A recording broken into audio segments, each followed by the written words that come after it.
Hello and welcome back to episode 6 of PoppedCast. I'm your host, Josh, and we are back once again for some more movie discussions. This week, I am thrilled to be joined by Zach from Boardwalk Times. I've been trying to get him on for quite some time, so we're finally here.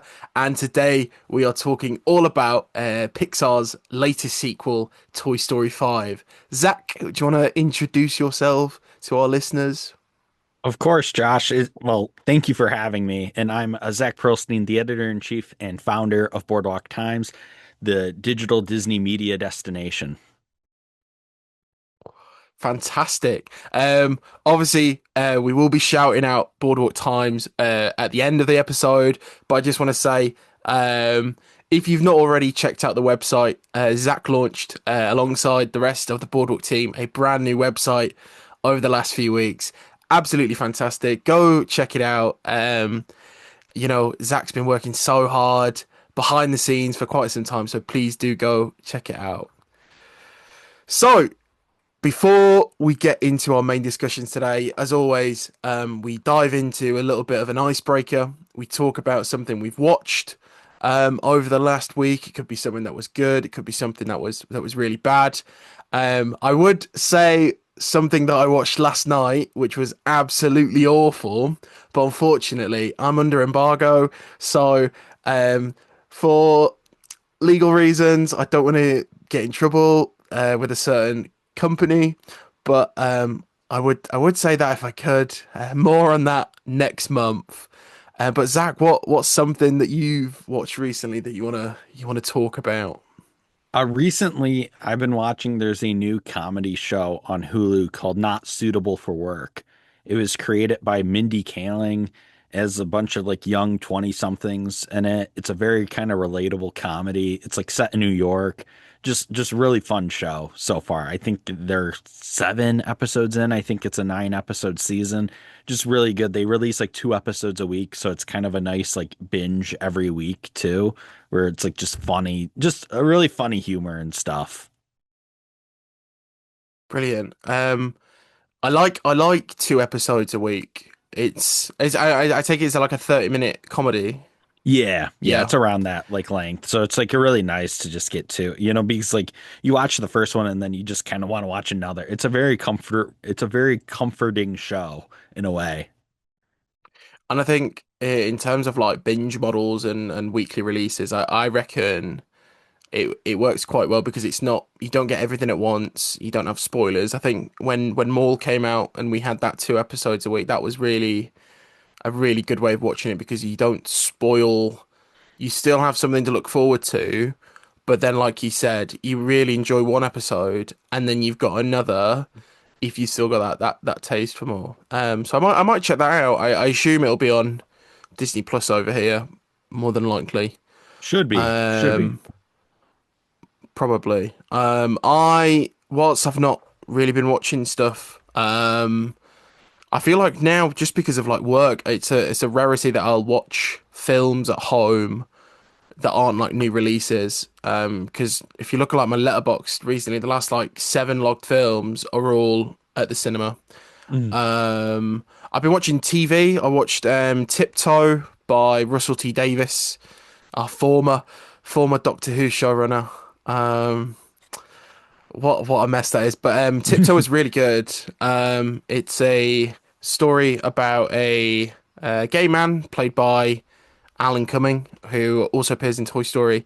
And it follows. It's a is it five? I think it's a 5-part drama about the conflict between him and his neighbor Clive, played by David Morrissey, um, another former Doctor Who actor. Everyone's been in Doctor Who, Yeah. um, and it's a really good commentary on where um, online hatred and rhetoric about certain groups of people, especially people from like the LGBTQ community, and it all sort of escalates. And whilst some of it is quite sensationalized, the message of the show, because it ends in complete tragedy, and the idea is that whilst you wouldn't think something like what happens. It's quite dark towards the end of the show. Whilst you wouldn't think that sort of thing happens in the real world, it sort of vocalizes that message that it can happen, it could happen, and it's a nice. Well, it's not nice. It's another reflection on Russell T Davis's previous work, years and years, where it sort of questions if we continue as a society now, where will we end up if we don't change? And I think some of the commentary he has in that is really good. And it's just been picked up by Stars in the US and Canada, so that'll be dropping there whenever later this year. So yeah. Yeah. What is just quickly, because obviously you're the Disney guy. Doctor Who obviously was a Chapek era deal. Yeah. And as we both have a shared love for the Walt Disney Company, I do think now looking back, Disney was the worst thing to happen to Doctor Who, and not in like a negative way, but I think it's more of a reflection of Chapek's administration, if we'll call it that, and his sort of approach to streaming than the whole company, because I think the delays between seasons and waiting for renewal, which led to like Shooty leaving, which then sort of this domino effect of Russell leaving. So I just wanted to know what were your thoughts on the whole Doctor Who? Because I mean Disney's been gone for months now. So what was Yeah. your thoughts? It was interesting because I was talking to one of my colleagues, Kelly McCubbin, who's a big Doctor Who fan, who, he did mention to me he's lived through like the Doctor Who. I think he referred to him like the wilderness years where there was no Doctor Who, and it was like a lot of the fans would create, fan fiction and stuff. And he mentioned to me, I think that's where Russell T Davies even did stuff back in the day within like these fan groups and stuff. But with the Doctor Who thing, I think it was really just wrong place, wrong time for a Doctor Who in Disney. Because I mean, on paper, when it was first announced, even though it was a Chapek era decision, it did make sense because they wanted to bulk up in streaming. They wanted to have another franchise that wasn't just like Disney. I feel like they were trying to shed the whole label of like, even though having a service built around Marvel, Pixar, Star Wars is awesome, I think they want it to be like, oh yeah, but we have so much more. So it's like Doctor Who, I think, was one of those answers. And they're like, okay, cool. It's like sci-fi. It has a fan base. Maybe it will grow. Maybe obviously we talked about this previously, like the parks aspect was quite interesting. There was like, potential there because, iconic franchise, fan base, everything. Yeah, no, I really think it was just wrong place, wrong time, but I was shocked at how they kind of dragged their feet to make the decision. But I feel like, did BBC also drag their feet to make decisions as well, or was it just Disney? It was just kind of a I weird scenario. I think the BBC's part in the show hadn't helped, but then I think the narrative and whether it was true or not, Disney was always waiting for the second season to transmit and to get the viewing figures for that one before they sort of agreed to a third season. And it's the whole thing is such a slippery mess because Russell T Davis seemingly had planned a 3 season arc story, but why would you plan a 3 season story if you'd only been commissioned for two? And I think the biggest failure that happened, and I don't know because we are in this alternate timeline now. Obviously, when the deal was in place, HBO Max had seasons 1 to 13, and I really think if they had spent a bit more money to secure the rights for everything pre-Shooty to Eccleston in 2005, when they announced that deal that Disney and BBC Studios are collaborating, they put every episode before that point as as a starting point. We're making Disney Doctor Who. Here's every episode ever. Get it watched over the next 18 months, and then we're gonna have the 60th anniversary with David Tennant. Watch all of his episodes, and I just think that had been a better launch pad than to semi reboot the show, which for then obviously anyone who's watched the second season or even the first season to some extent is a complete lie because why are you telling me it's a completely fresh revamp and we're pulling a 40-year-old villain from the classic era of the show to meet new audiences? It makes no sense. And yeah, it's a difficult time. Um, the show needs a break. It might be good. It might be good to not have it for a while. That- And I think that's what hasn't helped because it's been so long. Like the show finished what, a year ago, and I think because we heard nothing for ages, I sort of accepted. I wasn't really. I was fine. I was fine with it not coming back for a bit. So it'll be interesting to see what's next. They're looking for a new production company, so time will tell. Yeah, that's what Kelly told me too. He said like the periods, like, he said it was time for to give it a rest for a bit, recalibrate, come back in a few years, relaunch it, make it exciting. But he did say to me like the years when the show's not on, the fandom still stays alive and it's actually better in some ways, it's less toxic in some ways. So I mean, it should, for Doctor Who fans, it might be a good time. It might make, it'll be interesting how many years it will take until they have another iteration up too. Mm, definitely. So, Toy Story 5. It's finally time. Um, I couldn't believe, and obviously anyone who has seen, I rewatched every single Toy Story film and the shorts. And then I did a little ranking on the Popped channel. I can't believe it's only been 7 years since the last film, like the last Toy Story film, not including Lightyear. Um, and I read somewhere that this film was made within like 3 to 4 years. And just to start off, and I'll come back to this point later. Do you think Toy Story 5 was made and not necessarily rushed, but do you think it was made in response to Lightyear's reception as an attempt at revitalizing, sort of saving the Toy Story slash Pixar image? It's hard to tell because I mean, at first I was really hoping that wasn't the case, but once I heard like Andrew Stan was talking to the Wall Street Journal and he mentioned, oh, this film took us 3.5 years. And he mentioned how he worked in TV and how TV you have to move quicker than film. So he brought a lot of that to this production. And part of me is like wondering when you look at that like kind of 3.5 year timeline, it does kind of align with like, Bob Iger's return essentially to Disney when he announces like Toy Story 5.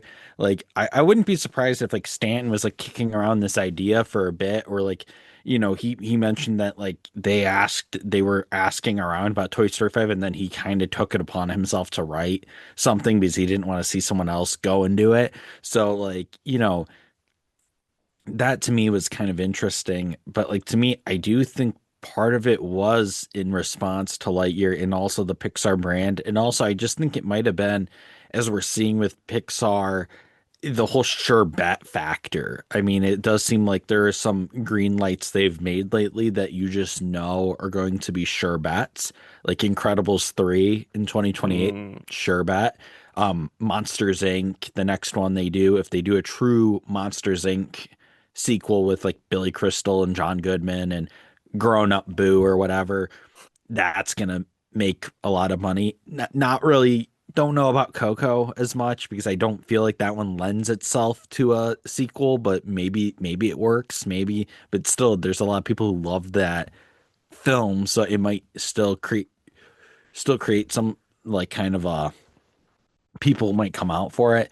But no, I think Toy Story 5, like I think they really did want to do it because it was like just this sure bet. But the timeline does kind of give me a pause because I honestly thought they were working on it way longer. And then when they revealed it was only 3 to 3.5 years, it's like, whoa, that's like Illumination pace. That's not Pixar pace at all. yeah, I think with and you mentioned Iger. It was such an Iger move to do when he came back to sort of steer the ship. from Chapek's tenure. I just forgot you mentioned Monsters Inc. 2. I completely forgot we're getting the sequel. I knew obviously they're doing all the theme park stuff. But I remembered we're getting Incredibles 3 again.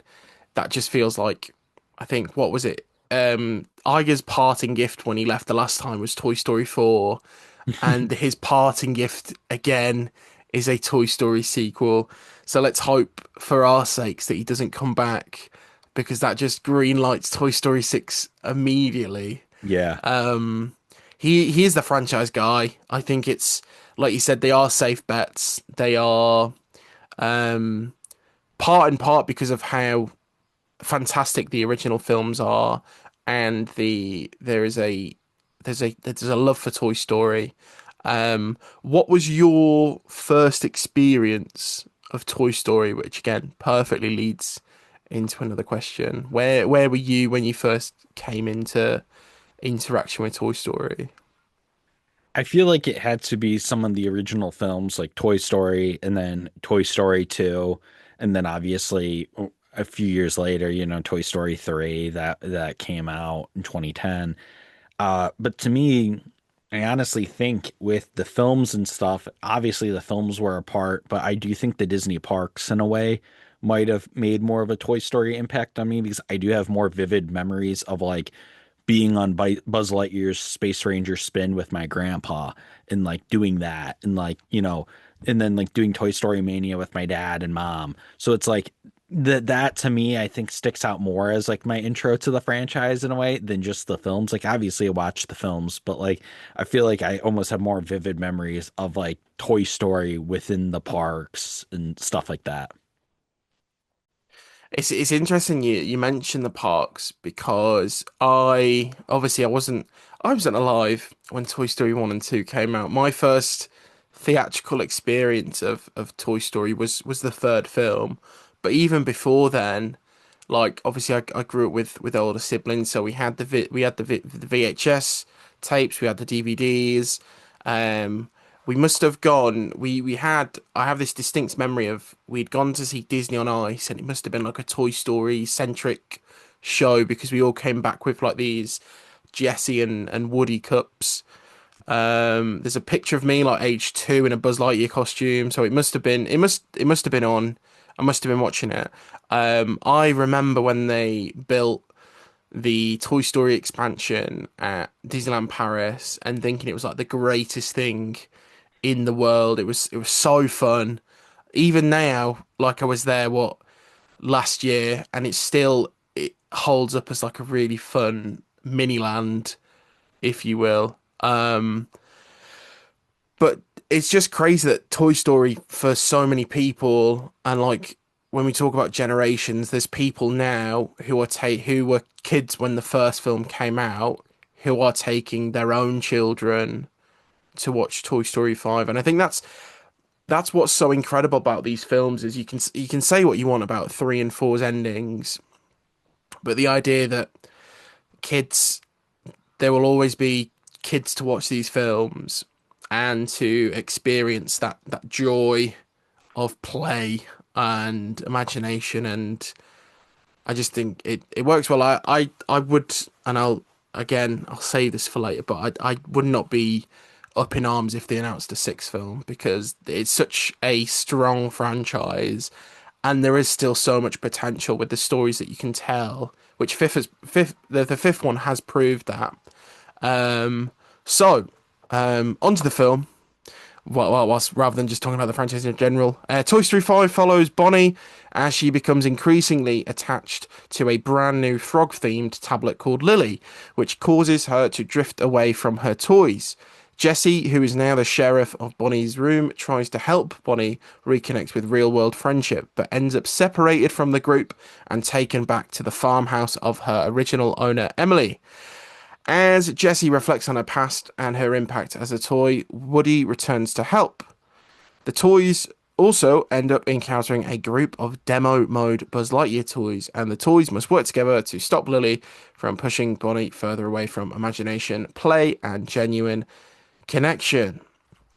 So, obviously, this film is Jessie's film, if that lovely synopsis from the Disney Wiki, wherever I got it from, was.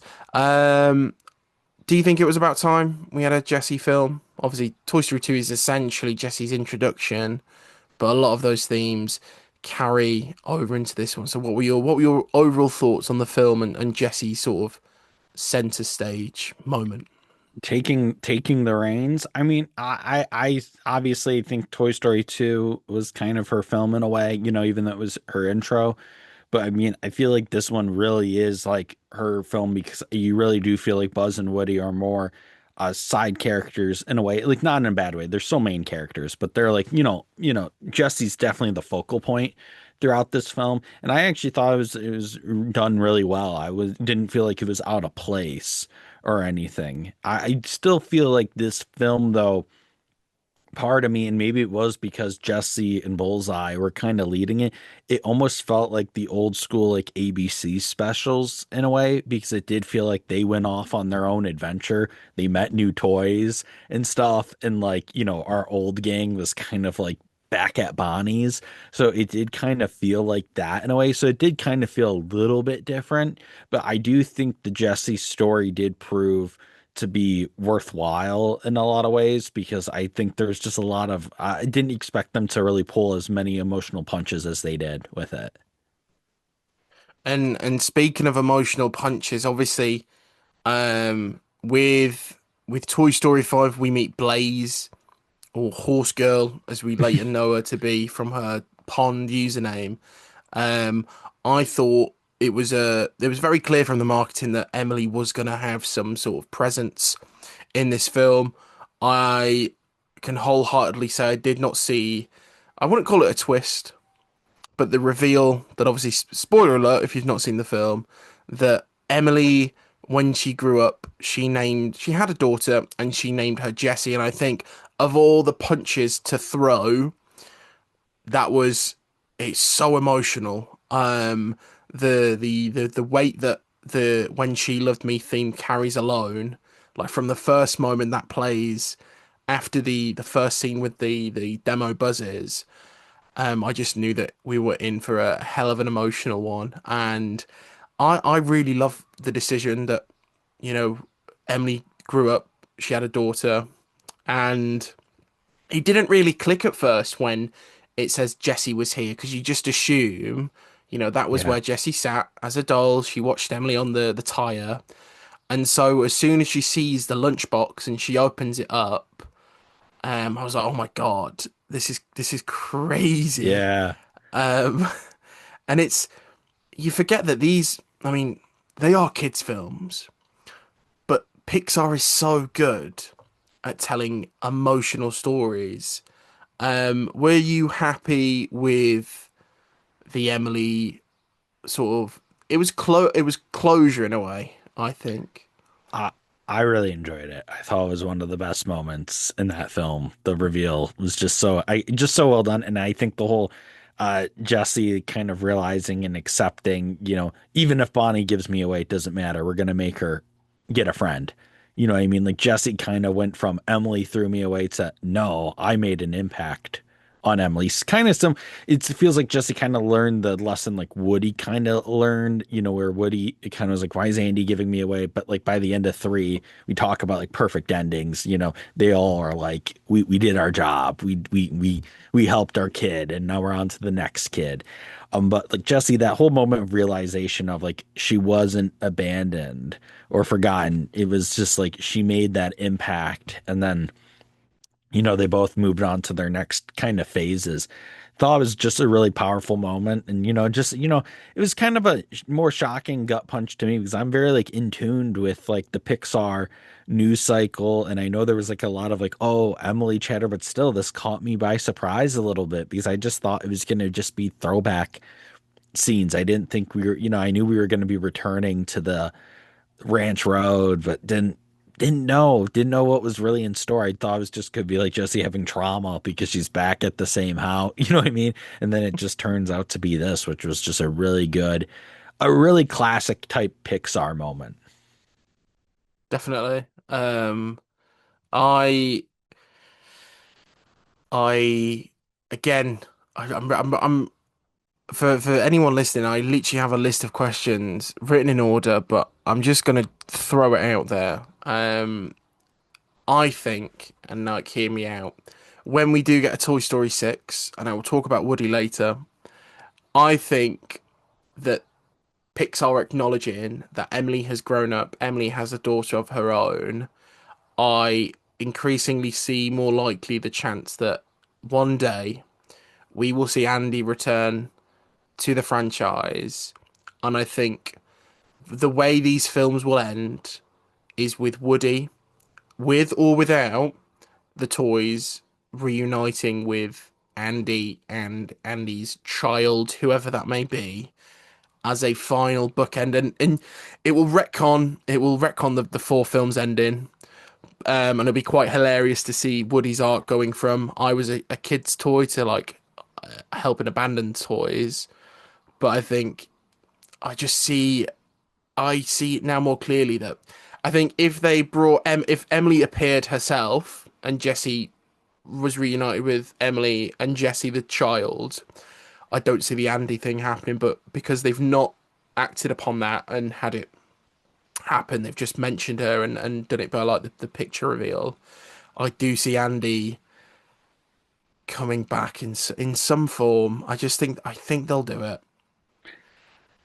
I think so What do you? too, and I no, I think so too. I think if you do a sixth film, I even said that in my letterbox kind of review that it would be like that they will do the Andy's kid ending. It just wonders if they want to grow up Bonnie quick. You know what I mean? I think they might just because I feel like Bonnie has been kind of an interesting character within Toy Story 4 and 5 because it's just like I get she's a kid, but they really do make her very forgetful and very like not as caring about her toys as, as Andy, I would say.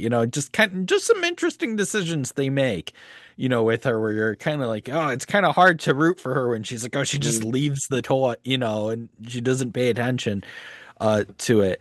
But no, I definitely think Andy they make it full circle, and I even sort of felt like it with this one that like Woody kind of going back and working with the abandoned toys. I mean, I don't know. I mean, I kind of like Andy with Buzz and Jesse.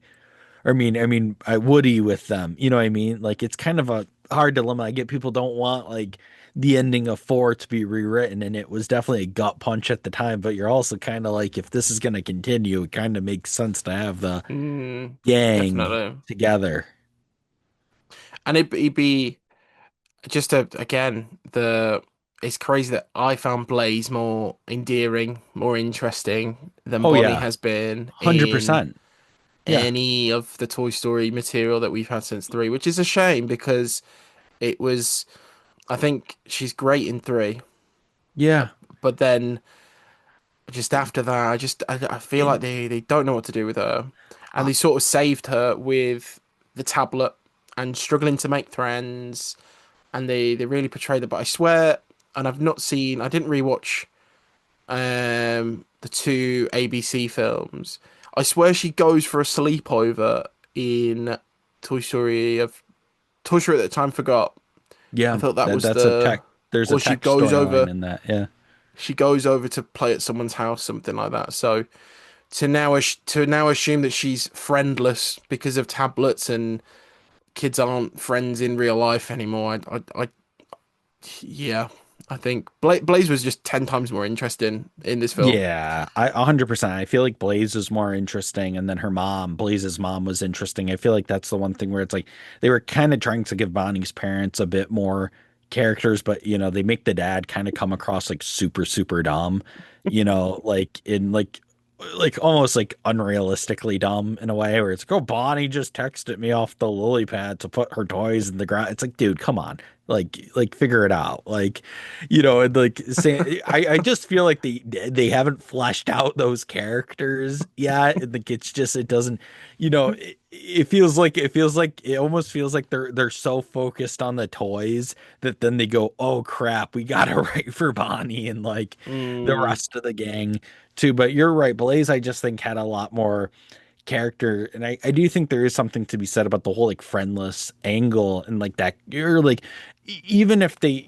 would have, I think they did this very subtly and did it well. Was just like how technology sometimes just brings out the worst in people, and like friend group chats, like kids that are too young who are like in group chats and like texting and stuff, and they don't know how to behave. They're not getting supervised by their parents, so they're just they're being mean, they're being cruel. I mean, I thought that was kind of an interesting, especially because it's like these are 8-year olds. This is nuts. I mean, so I do think that was kind of an interesting angle they took as well. With I really liked it because obviously at the minute in the UK we are Yeah. preparing for a social media ban for all under 16s, and I think this has because I'm fully supportive. I don't know about YouTube being banned. Yeah. I think they should look at just enveloping YouTube kids into more sort of age appropriate content for the older sort of demographic. But I think this film makes a really good argument for the ban and the idea that yeah, tech tech can be bad, tech has this negative impact, but actually what I really enjoyed is that final moments between Blaze and Bonnie when they're playing, and it reminded me a lot of when I was growing up, and over the summer, my siblings and cousins would meet up at my nan's house, and we'd play, we'd imagine, we'd do all sorts, but we still had tech there because we'd make films on the iPad or we'd play Xbox. But it's this Sure. idea Yeah. that it's not if it's monitored, if it is regulated, as in like you're not on it 24/7. Like there's a bit where I think it's insinuated that Bonnie stays up all night playing on this game because the dad, I think it's like at night time, she's in bed, and then it's sort of time lapse to the morning. The dad comes in and she's on it. She's either woken up immediately and to go back on it, or she Yeah. stayed up all night. And I think it plays really nicely into the current discussion about is tech bad? Should we limit how long people are on it? And it's the conclusion of the tech versus toy stuff at the end being actually they work together, and I think the buzzes really helps that as well. Yeah. It's a really good message. Yeah. It really is. I do. I think it's a great message. And I also think Buzz was the perfect kind of bridge character because Buzz is a character that, as a toy could be, a plush kind of Buzz Lightyear, but then also he could be very high tech, like that. And they showed that in this film, like he can be very advanced, can fly around and stuff, like different models and stuff. But I do think what you were saying, like the balance. I do think, I even kind of reflect like Toy Story 5. I think one of the greatest achievements it might have made is I think it will make everyone reflect on their own childhoods while they watch this film. Because I think I did that too. Because I thought to myself, like, was I exposed to the internet too much as a kid? You know what I mean? You just start to think a bit like, and I don't think I was, but there's also part of me where I'm like, yeah, maybe, maybe like maybe I saw stuff too early, in Yeah. some ways, what I mean, like stuff like that, like now looking back at it, like maybe stuff like that, you're like, oh, you do have the whole world in your pocket sometimes. So, I mean, that is very dangerous too. So it was just something you really reflected on, and even also just reflecting on like the power of play, and like the other message that I thought was very powerful that like Andrew Stanton and Kenna Harris I think really were driving home was not just the whole tech is forcing kids to grow up, but like the whole Bonnie being embarrassed to play with toys. I feel like that is something that has gone around, that has happened for years, really, and like it is kind of just like shocking that that is such a cruel thing that happens to people, because it's honestly one of those things where it's like it's not harmful. Mm. It's not causing anyone harm if someone, if a kid's playing with toys. You know what I mean? If they're just minding their business, oh, they're a little kid, they're playing with toys, it kind of weird that, even I feel like that's a society thing, they grow up and like, it's like frowned upon by like a certain tween, demographic or whatever. But Yeah. it's interesting because I do think this movie does make a good case of like playing and stuff and like just letting your imagination kind of run wild. And like, obviously tech does help. And like I do think it was funny they used like the lily pad inspiration because that's like a leapfrog thing, which the leapfrog thing I'm like thinking to myself, oh, leapfrog is like back when I had a leapfrog years ago, like that stuff wasn't even connected to the internet, really. It was just, it was a very analog tech, essentially. You had to The put little games in. reading books with the little stencils. Yeah, like Them as well, like yeah. you put in your own game and you kind of do it. It's all educational too. You don't have like the Reddit knockoff. They did the Ribbit on there. Like they made such a hybrid world with the I would love to know Pixar's like lily pad brainstorming meeting of like which guy or gal at Pixar was like, okay, we're gonna make like a toddler version of Reddit and we're gonna call it Ribbit. And like the whole group in the Pixar meeting's like, "Whoa, great idea! We're putting Write it that in." down. Write that Yeah, down. write that down. Oh, get the animators on that ASAP, ASAP. I love the owls. I mean, is it an owl's toy barn reference? There's like one of the apps that appears is like a Yeah, chicken. yeah. There is a now. Yeah, I forget what part of the movie, but I saw Drew tweeted about that. I think it was in one of it's the trailers. He did a like it side by was. side. I think it's when Lilypad's doing her intro and she's scrolling through with Jesse the things. Loved that we see Pizza Planet again. Just to throw that in. Yeah, we didn't we Um, see the actual building too? yeah, Yeah, it's a nice. It's God, it's when they're on the freeway, I think. There's like a yeah, nice little yep, pan and it's there long enough that you can see the rocket ship, you can see clearly Pizza Planet. A really fun Pizza Planet truck appearance as well. Quite an easy one to spot. yeah. I have that as my default on Fortnite at the minute. Ah, So that's whenever awesome. whenever I get into is it a truck, an SUV? I can't remember what it is. It came up the other day. I was like, oh, I'm gonna have to use it. Um, trying to think what else, what references there are. Obviously, Combat Carl is one of the garden toys at Blaze's house. Um, seemingly someone spotted. Oh, I can't remember what it is now. There's a Wilderness Explorer's badge or a Oh, trinket of sorts in Blaze's room. interesting. Um, Yeah. Yeah. I didn't get to see as many Easter eggs on this first watch. Hopefully, New Rockstars does one, to really, find or maybe Pixar will do one themselves because I mean, man, I couldn't catch as many this time. Besides Pizza Planet, obviously.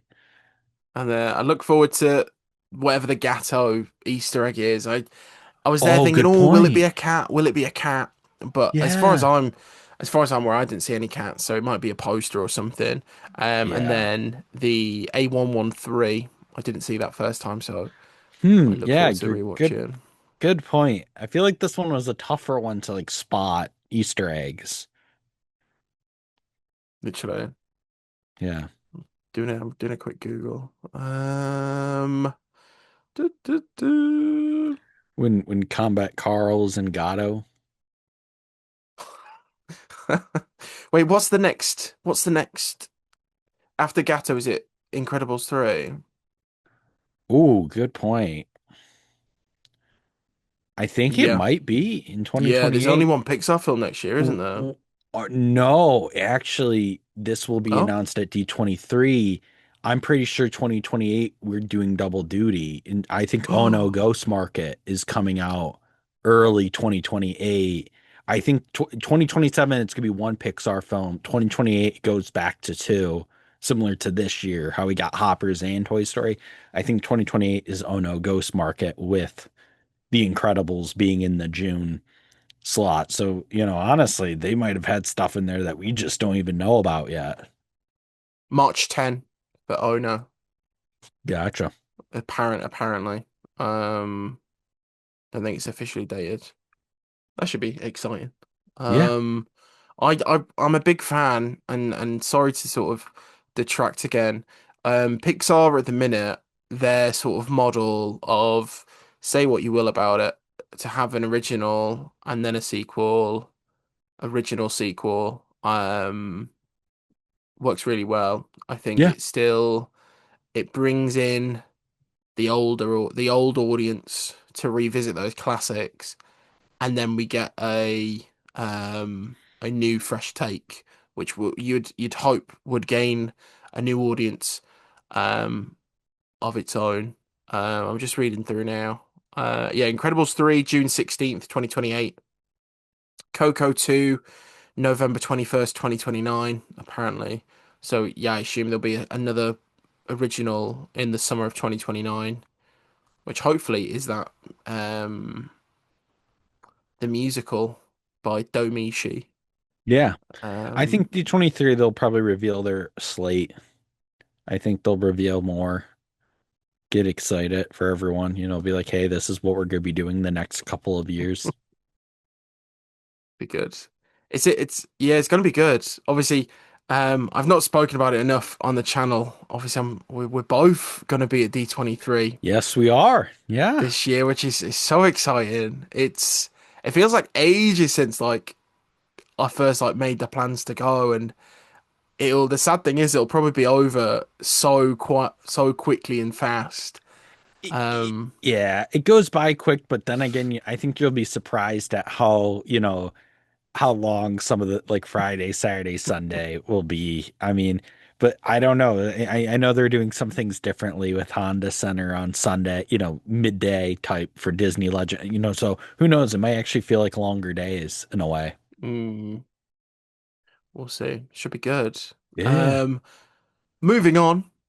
Obviously, one thing I really wanted to talk about, and I'll be interested to hear your thoughts. My biggest issue, there's two issues I do have with this film, and you sort of teased the first one before.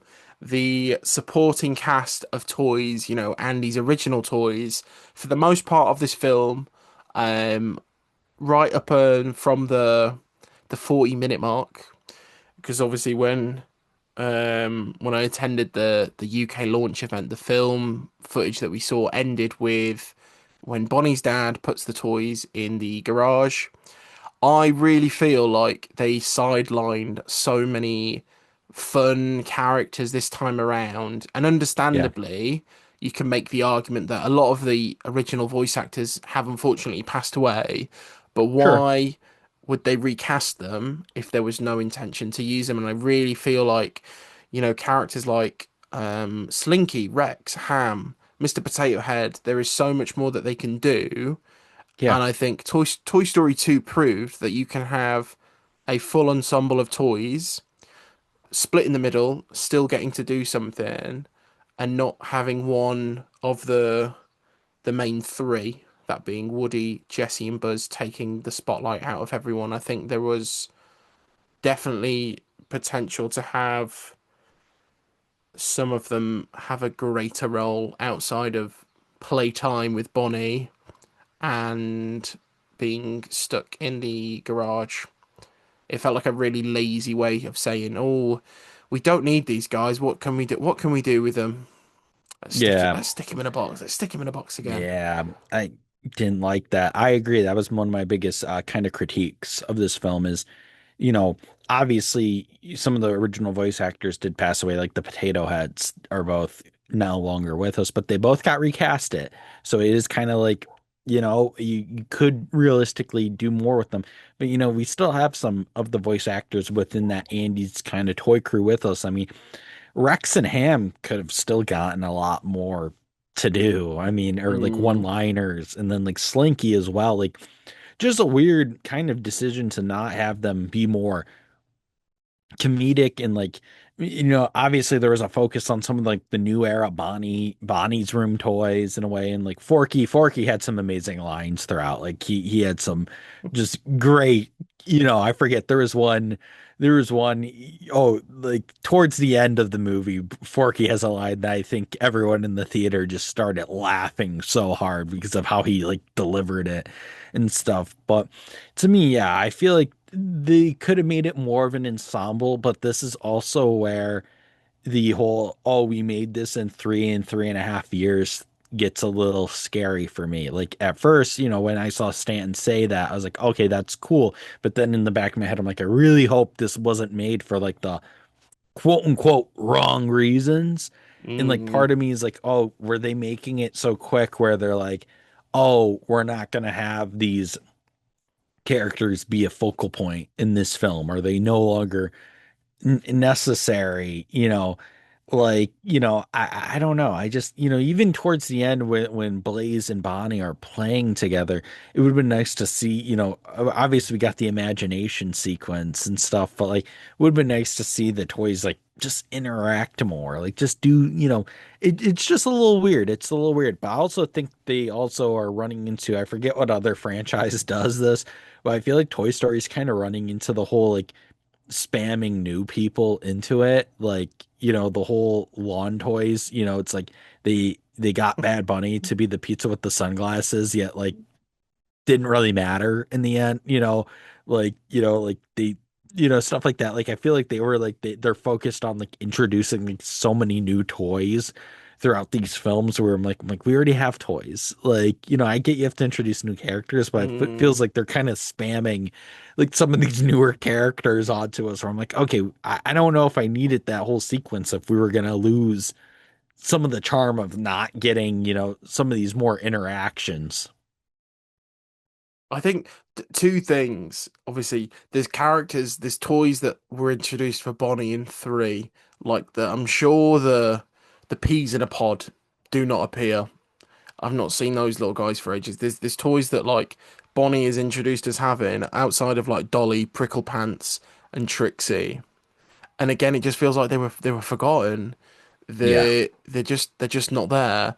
Um, Out of curiosity, obviously you mentioned Bad Bunny in the scene in the little what is it, I can't remember, the Fisher Price house sort of Yeah. thing. Were the flamingo and the gnome, they were like, do you know when they all do like a localization cameo sort of, Yeah, yeah, like when they yeah. had Dan, and were they the same voice actors in the US as the UK? I think the flamingo was Tyla.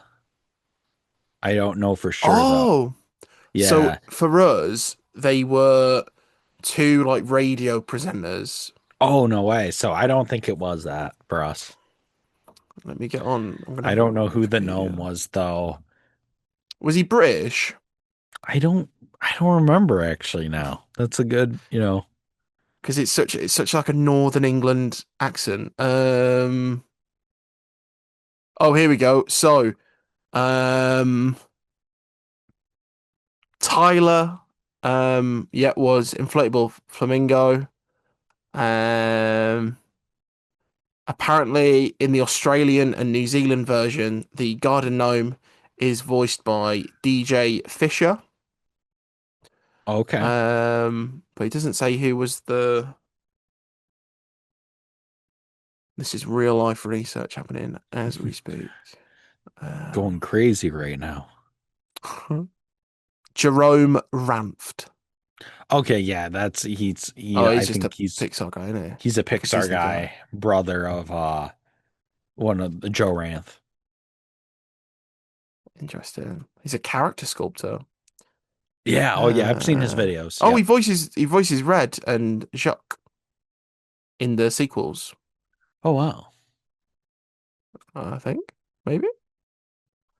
Yeah, he voiced Jacques in Finding Dory.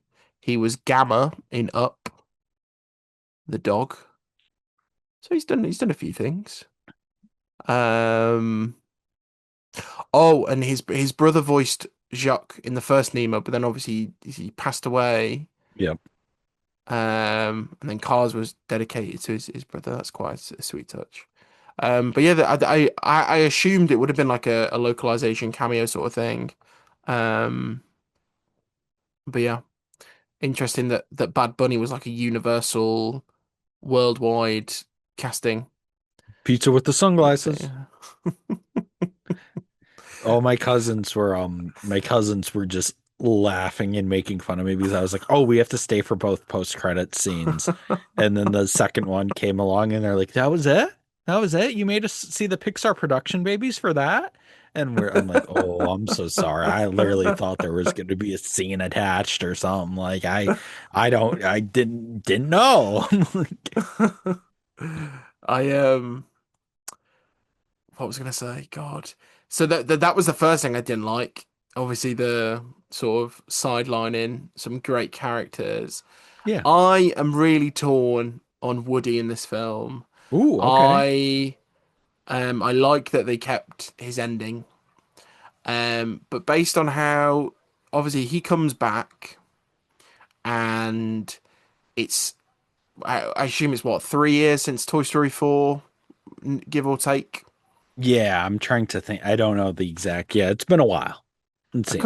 A couple of years, and it's sort of Yeah. insinuated that obviously Woody has come back at some point, but it has been for quite some time. Whether or not Woody's met up with Jessie to give her the walkie-talkie, but based on the Yeah. reactions of the toys, it's been some time since he's been there. I really dislike how he just leaves. He Yeah. just Yeah. he there's no goodbyes. There's no sort of, you know, see you around, deputy. If To you need infinity us, and you know where we beyond. are. There's None of no, that. yeah. Yeah. I think Bo Peep picks him up. Um, not even that. I don't think. When does I can't even remember when it happens in the film when Duke Kaboom is outside. Oh no, wait, I think it is at the end. Yeah. They get When picked Duke up. and the but there's no like farewell or No, like you don't get to see him be Buzz's best man, which was discussed earlier in the film. Buzz is like, if I do have one, you're my best man. And it's like I thought for sure we were gonna get that. And like I don't crazy. know. I don't know why we didn't, because I feel like that would have been the perfect kind of, even though they were gonna have him go back with Bo Peep and do the whole abandon save toys thing again.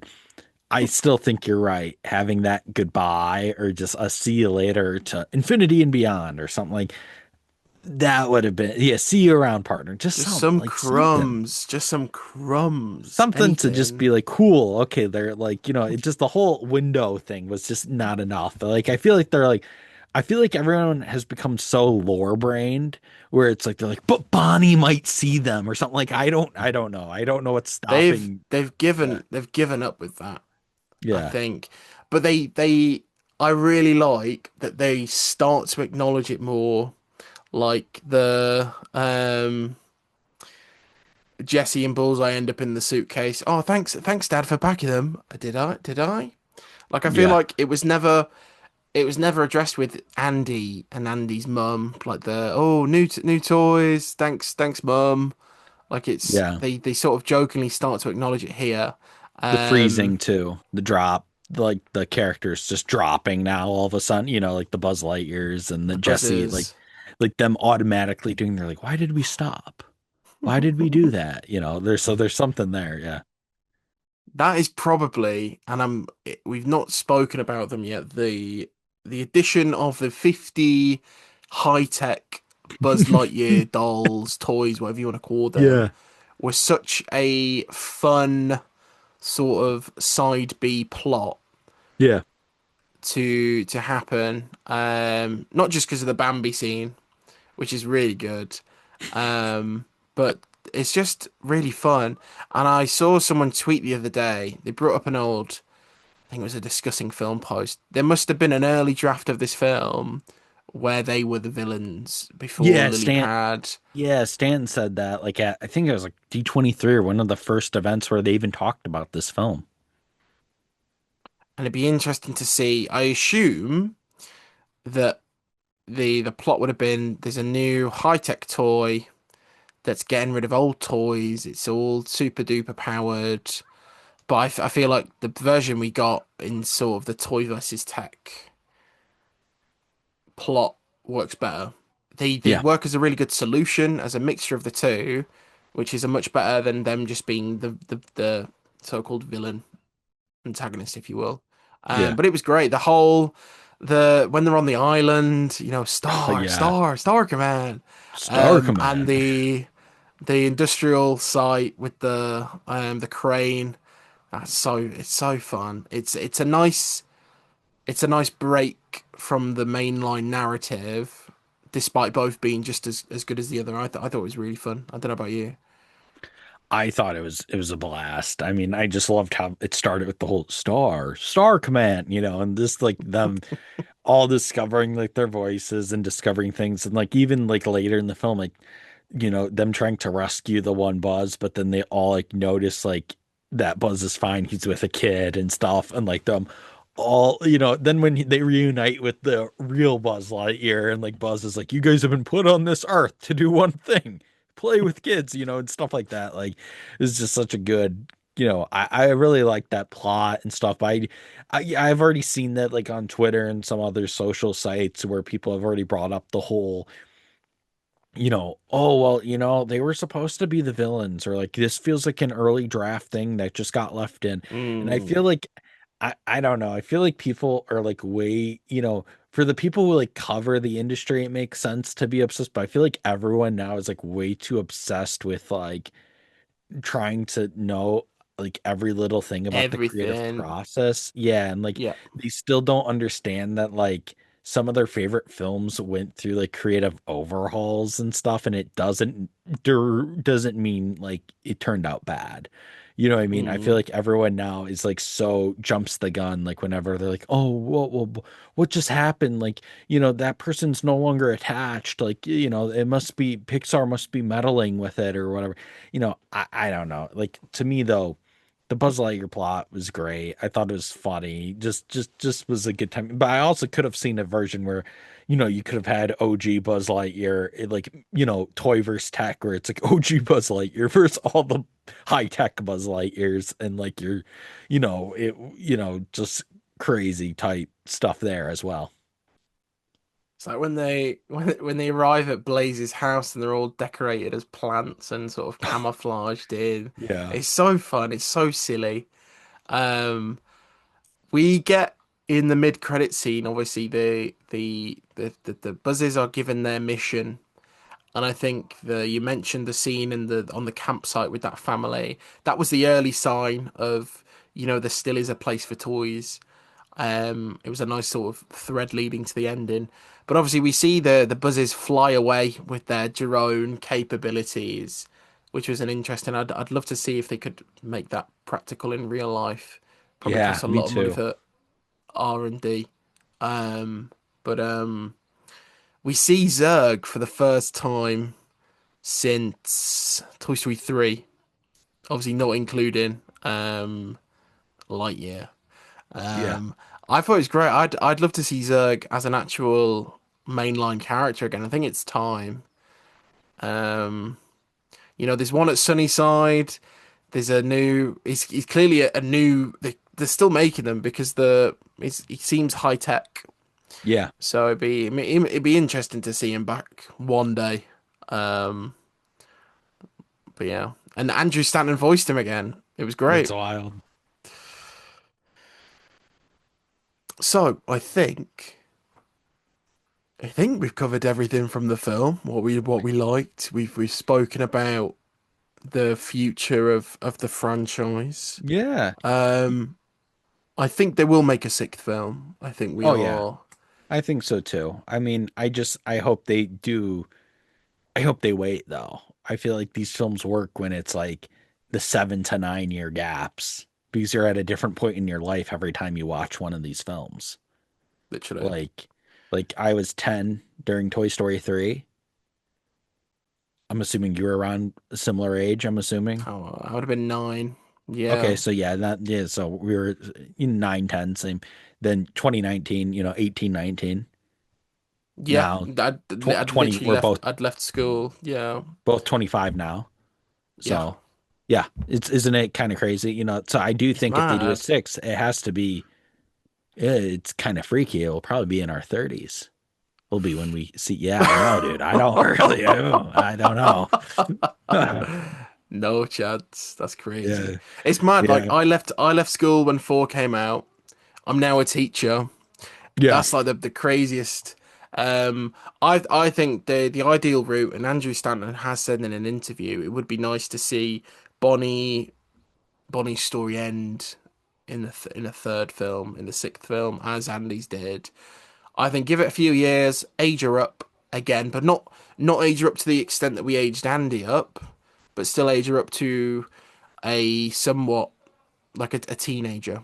Yeah. And then I think we either because they can the thing is they can rinse this franchise and they could rinse it a lot more than they have done, Yeah. considering we got more in not to call it in universe, but we got more Toy Story content between Toy Story 3 and 4 than we did 4 and 5. Yeah. So there's a lot more they could do with this franchise. By whether or not we get Andy back in the sixth film or the seventh film. But I think Bonnie's story should end. Bring back Blaze as well in Sure. six, Yeah. and end Bonnie's story there and carry it on to the next chapter. Yeah. I also, real quickly, I want to say I really like the Buzz and Jesse dynamic in this So film. good. Thought it was amazing. Buzz had some all-time type, like, not just lines, but just like real credit to the animators at Pixar because like Buzz had some facial expressions like during some of his sequences of Jesse that made people howl in the theater. Like people were like just like laughing so hard because just how he was like doing certain things and stuff. So to me that was really cool to see the Buzz and Jesse dynamic was great. I really liked one final thing as Yeah. well. The when Bonnie and Blaze play, this new sort of animation style that we get is Yes. such an inventive way of telling us that these um they're playing. Obviously, we've seen Andy play. Andy had that full sequence in the third film with it was so cinematic. But I think the I don't even like are they watercolors? Are they sort of It's like hand that painted? paintbrush. It's a paintbrush style. It seems like that's what Gatto is going to be. You know, that's going to be the art style for the next Pixar film, entirely in that style. But it really looked cool with Toy Story, though. Which makes you think. Obviously, they would have been developing Gatto before Toy Story 5. So I wonder if, like, during production, they were like, "Oh, we're doing this on Gatto. Could we possibly test it out, Yeah, practice with it, bring it in some way?" Because like I said, we've never seen play this way in a Toy Story film. yeah, But it worked. It worked so well, and I loved seeing how I wouldn't say that Bonnie's immature, but Blaze's idea of play was more older. You know, we've got a James Bond, Mission Impossible style playtime, and then when you're back to Bonnie, it's very much weddings and party and frolicking and happiness. But yeah. it was nice to see two different because they're the same age, aren't they? I think, I think so. I think which is so. crazy because but I think that lends itself to the tech has aged up kids, that her Yeah, playtime is much more mature than Bonnie, who has not really experienced tech. yeah. Wonderful. So I think that is a natural place to end this episode. Thank you, as always, if you have been listening or watching on YouTube. For more PoppedCast, for more Popped, you can check us out on our YouTube channel, our Spotify, or the website. Zach, where can people find yourself and Boardwalk? You can find us across social media at Boardwalk Times. We're on Twitter, Instagram, Facebook, YouTube, you name it. We're probably there at the handle at Boardwalk Times. But if you want to visit us directly, boardwalktimes.net is where you can go. Fantastic. Thank you again, Zach, for joining me. It's been an absolute pleasure.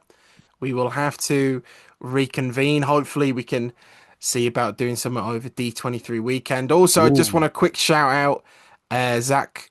made an effort today. He's got his popcorn spirit jersey on for the popped collab. Yeah, Um, look at it. incredible. Thank you again for listening. Thank you, Jack. Zach, oh my God, Freudian slip. That's like a merging of the names. Thank you, Zach, for joining us. And we will see you very soon for the next episode. Thank you very much.